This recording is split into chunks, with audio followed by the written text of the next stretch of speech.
Pero vos sabés, Nuria, que nosotros tenemos acá una persona muy querida de este programa que todos los años nos acompaña y que nosotros hemos nombrado nuestro borgeólogo de cabecera. Borgeólogo, sí. Nuestro borgeólogo de cabecera. Infaltable, todos los años, año tras año nos acompaña Daniel Meca y hoy está con nosotros y le damos la bienvenida a este ciclo del 2026. Hola Dani, ¿cómo andás? Hola Nuria, hola Luis, muchísimas gracias por invitarme, buenas noches. Buenas noches. Cierto, buenas noches. Estaba muy atento. ¿Yo puedo participar de la consigna también? Sí, Nos obvio. encantaría. ¿Qué problemas te han traído tus libros? En primer lugar, pensaba, obviamente, en Borges. Hay una anécdota fantástica con Vargas Llosa, que es la famosa anécdota de la gotera, ¿no? Cuando Vargas Llosa lo visita ahí en la casa de la calle Maipú 994, sexto piso B, muy stalker, lo mío, pero que le preocupaba las goteras y luego Borges es un chiste. Pero en esa anécdota hay otro dato importante y que lo que le llama la atención a Vargas Llosa es que Borges no tiene prácticamente libros en la casa. No solamente no tiene sus propios libros, sino que tenía la británica, un libro por acá, un libro por allá y nada más. Así que no tendría el problema de nuestro camarada de libros de Nueva York, del Central Park, porque era muy austero él con su biblioteca. Tenía un punto que hace mucho sentido. Él dice, ¿para qué quiero yo una biblioteca en mi casa si soy el director de la Biblioteca Nacional? Claro. Él consultaba ahí. Él decía, yo tengo 900.000 volúmenes en la Biblioteca Nacional, porque la época de la Casa de Maipú coincide en muchos años con la época que él era director de la Biblioteca Nacional, cuando la Biblioteca Nacional estaba en México, de modo tal que bueno, ante las consultas él las podía hacer en rigor en la Biblioteca Nacional. Y tampoco él tenía un sentimiento por acumular, en el sentido de simplemente mostrar que a través de tener muchos libros uno construye intelectualidad, ¿no? Él, por el contrario, él era muy modesto en ese sentido a la hora de presentarse. Es como aquel adagio, ¿no? De que no porque grites con más fuerza vas a tener razón, no porque tengas más libros vas a ser más intelectual o vas a tener mayor posibilidad de generar ideas literarias. Está muy bien eso. Muy bueno el aporte siempre. ¿Y a vos te trajeron algún problema los libros? No, aunque no llegues al desalojo como el... ¿Tenés una biblioteca importante, grande? Sí, tengo una biblioteca muy importante. Borges decía precisamente que ordenar una biblioteca es ejercer el arte de la crítica, porque no solo uno descarta, como en el caso de las mudanzas, porque cuando uno dice, bueno, este sí, este no, lo que está haciendo uno es criticando, es decir, está juzgando qué libros quedan en tu biblioteca y qué libros no, lo cual ya hace pensar, si nos ponemos un poco nerds, en el donoso escrutinio de la biblioteca del Quijote, ¿no? Obviamente sin llegar a ese... Cuando vas sacando los libros, tenés razón, ¿qué capítulo del Quijote? Claro, en el capítulo creo que era el quinto o el sexto, que le empiezan a... está el famoso diálogo, ¿no? Entre el barbero y el cura, y deciden... en primer lugar, deciden que los libros son aquellos conductores de la locura. Y sobre esa base deciden quemarlos. Impulsados sobre todo por la sobrina, la ama de llaves que estaban ahí. Sin embargo, cuando el cura y el barbero tienen la misión de quemar los libros, empiezan a decir, este no. Mejor este lo salvamos, este tampoco. Y es un diálogo muy interesante de aquellos porque es un arte, es un ejercicio de la crítica que hacen dentro del Quijote, y la maestría de Cervantes, que uno de los libros que se salva de las llamas es un propio libro de Cervantes. Fíjense, año 1605. ¿no? Es maravilloso. Lo de Cervantes es para otro programa, pero... está bien, podemos hablar de todo. Estamos esta noche con Daniel Meca, periodista, poeta, escritor, docente y nuestro borgeólogo de cabecera. Vos has construido un montón de cosas alrededor de la figura, un montón de conocimiento, primero diría, ¿no? Y de productos también alrededor de Jorge Luis Borges. ¿En qué capítulo estás ahora, Daniel?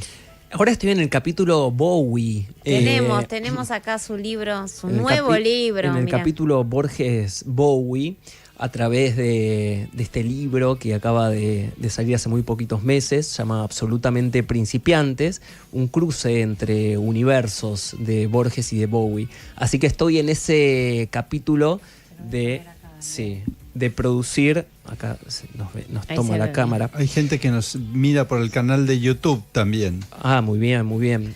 Así que bueno, estoy en este capítulo ahora, que básicamente fue la construcción, o pensar una construcción sobre aquello que no existía. Hay una idea que a mí me gusta mucho, que es: el estilo se forja en la carencia. Entonces yo traté de pensar, bueno, ¿qué es cuál es la conexión que está faltando? Entre muchas conexiones que uno podría hacer con Borges. Y empecé a pensar en la música, que es un eslabón que en general no suele, porque sí se lo ha abordado. De hecho, hay un disco de Borges y Piazzolla, pero en el discurso de Borges es un discurso donde está ausente. Él no habla prácticamente de música en tanto alguien que sabe tener pericia en aquello que habla, ¿no? Por supuesto habla del tango, por supuesto, pero lo habla más desde el punto de vista literario, si se quiere. En el caso de la música, él decía que era alguien que no tenía oído y que le gustaba Brahms, por ejemplo, pero no sabía por qué le gustaba Brahms. Dentro de ese contexto, dentro de esa carencia que yo sentía, el punto con el cual empecé a unir a Bowie viene con el punto en el cual empecé a construir el Borges Paluso, es decir, empezar a pensarlo desde un lugar más rockero, más osado, más transgresor, más cercano, diagonal, ¿no? Porque es como que cuando hablas de Borges en general hay como un imaginario de Borges, la distancia, lo complejo, lo difícil, no lo entiendo, es lo primero que sale, no lo leí, aparte los cuentos son difíciles, el Aleph no, es como todo da como, y vos lo acercás muchísimo en tus diferentes textos, en los libros que publicaste, en las actividades que llevas adelante, y ahora con esto de Bowie, la verdad que me dejas anonadada, digo, es una palabra, pero la verdad que nos llamó mucho la atención, porque dijimos, ¿qué está haciendo Daniel ahora uniendo a Borges con Bowie? Es súper original, además de que el libro es precioso y ahora lo voy a describir. Bueno, ¿cómo llegás ahí, a este cruce? Bueno, hay varios puntos en común. Yo primero traté de trazar una premisa, que aquellos vínculos que podía llegar a construir, que no fueran forzados, que no estuvieran atravesados por mi propio deseo. Ok, es un buen punto. Porque si no, sería también una descalificación al lector. Quiero decir, si simplemente yo trabajo con mis propios intereses de manera forzada, no construyo sentido, simplemente construyo un sentido para mí. Quería ser riguroso y entrar en ese camino y a ver si esa rigurosidad que yo estaba buscando se verificaba en el camino, porque a veces uno inicia un camino y encuentra un punto, pero después no podés verificar. En el caso de este libro, en el caso del proceso de este libro, yo mismo me iba sorprendiendo de los puentes que se iban tendiendo entre uno y otro. Vamos a cosas muy, muy concretas. El sentido publicitario que tenían tanto Borges como Bowie. Vamos al caso de Bowie, ¿no? Una figura que hizo de la publicidad, y hablo de la publicidad, es decir, en el sentido de la construcción de un perfil, de la construcción minuciosa de un perfil. Si uno va a la etapa de Ziggy Stardust, año 1972, que es quizás la imagen más icónica que Sí. tenemos de Bowie, De Bowie. ¿no? Que es un poquito después, unos años después de Space Oddity, ¿no? Que fue quizás el tema que lo lanzó primeramente en aquellos años, y que cuando uno ve esa imagen, es decir, el cuidado de la ropa, Sí. el cuidado de las declaraciones, la osadía de la vestimenta, estamos ante alguien que no solamente hace música en el sentido estricto de la palabra, que construye una armonía, una melodía, sino que se piensa en toda una atmósfera, en todo un entorno a la hora de intervenir públicamente. Si uno sigue el recorrido del propio Bowie, va a encontrar cómo va a ir transformando esa estrategia a lo largo de los años. No es lo mismo el Bowie de 1972 al Bowie de 1983 con la música disco, que tenemos, no sé, Let's Dance o China Girl o Modern Love, ¿no? De hecho, le trajo muchos detractores al propio Bowie porque habían pasado 10 años de aquel otro irreverente, como si dijéramos te vendiste a la industria, ¿no? Y en el caso de Borges, esa figura publicitaria o autopublicitaria es clarísima desde sus primeros libros. Probablemente acá hemos conversado en alguna oportunidad que el primer libro de Borges, Fervor de Buenos Aires, él va a una redacción, a la redacción de la revista Nosotros, habla con el director y le pide si puede poner los libros suyos en los sobretodos de los periodistas. Es decir, ya empieza a Es verdad que lo contó. empieza a El Borges que no conocíamos. empieza a intervenir públicamente. Otro rasgo, las entrevistas. Borges iba a todos los lugares donde lo invitaban. Sí, es verdad. Lo hemos visto en entrevistas de televisión. Daba notas de prensa. Era un perfil que ocupaba y que intervenía en el campo público porque entendía la escena pública como una escena de batalla, ¿no? A la hora de intervenir literariamente, políticamente y demás. Y cuando digo que trataba de ocupar todos los espacios, le daba una entrevista, por ejemplo, esta famosa entrevista que uno pone en YouTube, que a Joaquín Soler Serrano, Sí. ¿no? El periodista español, pero después le tocaban chicos de escuela secundaria, le tocaban el timbre ahí en la calle Maipú y Borges lo recibía. Todo el Sí. tiempo están saliendo notas inéditas que le hicieron a Borges. ¿Qué quiero decir para resumir con esto? Que Borges tenía un sentido de ocupación que es estratégico. No es inocente que hoy estemos hablando de Borges. No es inocente. Él construyó la manera no solo en que era leído en el presente en el que vivía, sino la manera en que iba a ser leído cuando él ya no esté. Ahí hay un punto muy claro. Era muy consciente Borges y de Bowie. eso, vos Definitivamente. Tenía una cabeza publicitaria muy, muy poderosa. Muy poderosa. Mira, otros aspectos de la vida de Jorge Luis Borges Qué lindo que no que esté Daniel con conocíamos. nosotros. Sí, esta noche Daniel Meca con nosotros aquí en Libro Sin Tiempo. Conversando también de este libro que acaba de imprimir que se llama Absolutamente Principiantes. Y mira, Luis, se Es una unen especie de vidas paralelas. las dos solapas se unen. Sí, Quiero que lo vean. ¿no? se unen Sí, las se ve solapas bien. del libro y forman Las dos. un nuevo rostro, porque una mitad Mirá, tiene las el dos rostro caras. de Y acá te David acompaño Bowie, con mi Mirá, remera. y trajo la remera de Bowie, Dan. y el otro de Jorge Luis Borges, muy divertido. Bien Bowie, aparte la edición del libro. ¿no Es una cierto? una edición a cargo de Albura. Albura, ¿está bien? Albura Ediciones, sí. Albura Ediciones, y tiene prólogo de Mauro Libertela, también un gran escritor argentino y colega de Daniel.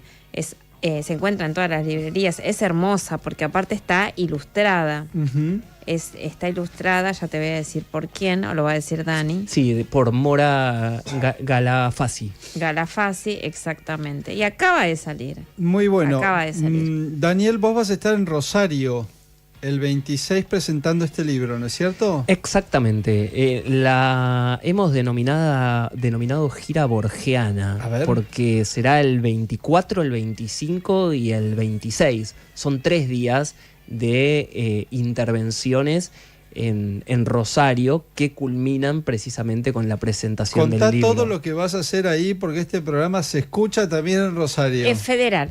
Es federal. Bueno, de hecho, el lunes 24, aniversario del querido Giorgi, que a propósito, María Kodama contaba que en los últimos años, en el cumpleaños, le pasaban Pink Floyd. Sí, eso me acordaba. No digo, era David Bowie.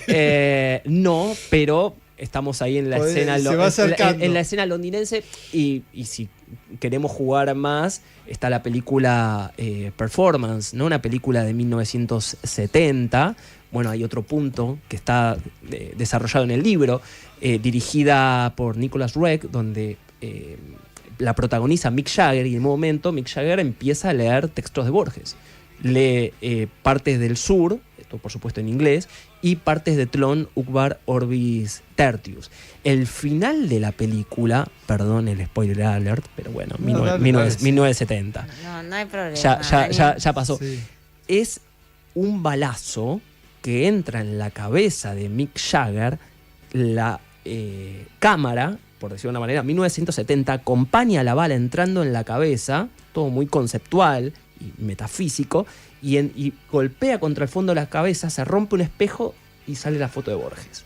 Mira, Wow. El mismo director, Nicholas Roeg, en 1976 dirige a David Bowie en una película que se llama El hombre que cayó en la tierra. Es decir, también el cine los vincula, no solo por esto, sino porque Borges participaba no pasivamente en los films que hacían de sus textos, y él mismo, bueno, vos recién presentabas una de las actividades que habrá en la fundación, pero una de las películas que Borges co-guiona junto a Bioy y Hugo Santiago es Invasión, ¿no? Una película extrañísima para quienes tienen quizás un solo perfil de Borges. ¿dónde se ve esa película? ¿Está en YouTube, por ejemplo, si la querés consultar?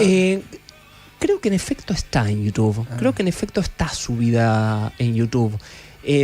Nosotros la proyectamos, digo nosotros porque yo tuve a cargo la curaduría de unas jornadas en el Centro Cultural Borges en junio pasado, y en una de las actividades pasamos la película en el Centro Cultural Borges, hicimos un debate previo antes con Gonzalo Aguilar, también un especialista en el cine de Borges. La película está muy buena. La película está buena.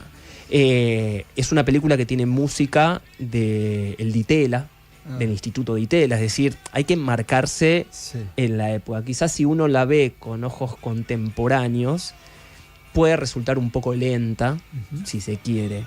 Es una película que tiene más una característica experimental y se nota la mano de Borges. Hay una escena fantástica donde están en un bar, una suerte de bar, y alguien dice va a sonar una guitarra, y alguien empieza a recitar, y es un poema de Borges y que tiene música de Aníbal Troilo, que es La Milonga para Manuel Flores, que dice algo así, si me permiten. Sí, adelante. Por supuesto.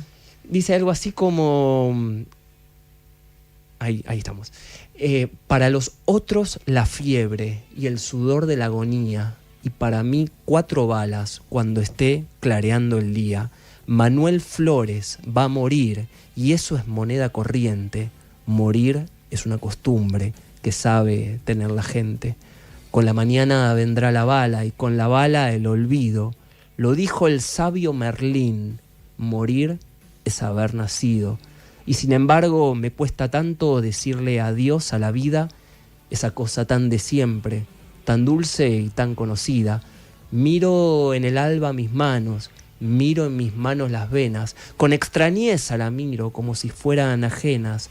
Cuántas cosas estos ojos en su camino habrán visto, quién sabe lo que verán después de que me juzgue Cristo.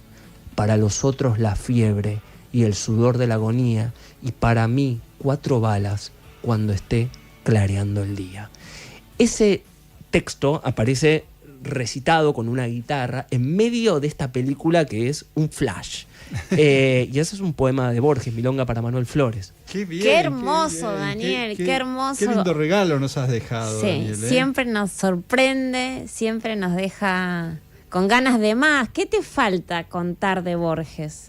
Bueno, ¿Falta algo, Daniel? yo creo que sí. Creo que, como decíamos antes, Borges hizo todo lo posible para que lo sigamos escribiendo. Esto, por supuesto, tiene que ver con esta intervención, decíamos, estratégica de Borges, pero corre, a su vez, con una frontera muy delicada, que es la de empezar a rendirle pleitesía a Borges. Es decir, se puede producir mucha literatura sobre Borges, pero hay que ser cuidadoso de no rendir pleitesía a la obra de Borges. ¿Qué significa rendir pleitesía a la obra de Borges? Celebrarla sin un abordaje crítico. ¿Qué significa un abordaje? Perdón, estoy muy retórico esta noche. ¿Qué significa un abordaje crítico? Bueno, tener nuevas ideas sobre aquello que estamos debatiendo, sobre aquello que estamos discutiendo. Borges esto lo señala con mucha claridad en el libro sobre en el ensayo sobre los clásicos. Dice: el clásico es aquel libro que se lee con previo fervor y con misteriosa lealtad. Es decir, te gusta antes de haberlo leído.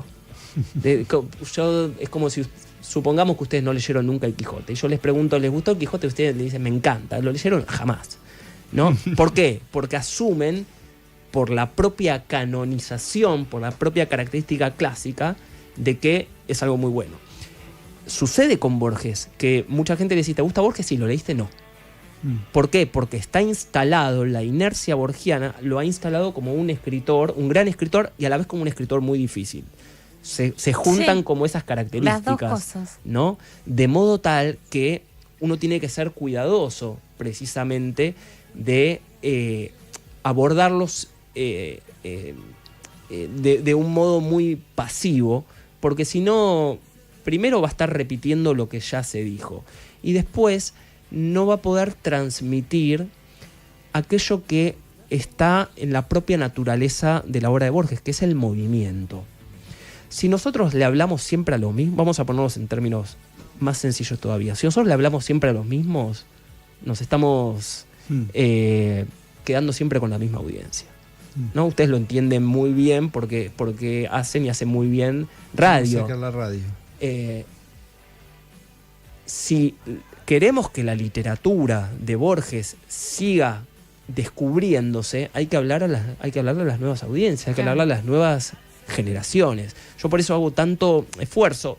Bueno, Lola, el Borges Palusa forma parte de eso. Exactamente, es tratar de identificar dónde está el futuro de Borges. Uno puede acertar o no acertar, como en toda estrategia y en toda dirección, pero uno tiene que tener una dirección. ¿Qué es lo que hice? Yo trato de identificar cuáles son esos elementos de ahora, ¿no? De los jóvenes de ahora, que podrían tener un proceso identificatorio con Borges. Yo me encontré, entre otros puntos, con el mundo Marvel. El mundo Marvel es un mundo perfecto para entrar en Borges. Hoy agarrás a un adolescente. Yo hace poquito fui a ver la última de Spider-Man, la última del Hombre Araña. Y si uno empieza a ver las secuencias de Spider-Man, empieza a encontrar, por supuesto, como en todo el mundo Marvel, los multiversos, ¿no? Y ahí le decís, che, mirá que Borges en el año 42 ya hablaba de los universos paralelos, ¿no? En el jardín de senderos que se bifurcan. Te lo tiras así y te quedas Entonces, claro, cuando un adolescente de 15, 16 años que quizás mira a Borges desde un lugar muy antipático. Sí, que lo tenés ahí parado en la Torre de Marfil. Sí, tal cual. No voy a poder. Como algo que leyó el abuelo, sí, ¿no? Sí. Como no, esto no. El director de la Biblioteca Nacional Nacional. no tiene nada que ver con eso que vos decís. Exacto, ese es el término. No Está tiene nada muy que ver bueno. conmigo, se Sí. podría llegar a decir. Y cuando le decís, mirá que que la narrativa actual de Marvel, y no hablo solo de Spider-Man, tenés Loki, tenés Doctor Strange, bueno, todos estos movimientos que hacen con Avengers, Deadpool, Logan, a mí me encanta Sí. todo ese mundo. Están todos con los universos paralelos. Lo cual es una concepción de la ciencia ficción que nace, por supuesto, de la ciencia tradicional a partir de la física cuántica y que realmente despierta y estimula imaginaciones.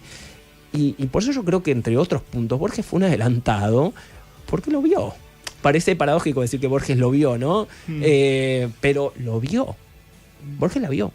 Muy Ya. bueno. Reflexión final de Daniel Bien, Meca, visitante hoy del libro Sin Cuerpo. Borges es un Gracias, Daniel. futurista, sí. Gracias, Daniel, por haber venido. Suerte con el libro, suerte en Rosario. Y bueno, y a seguir borgeando.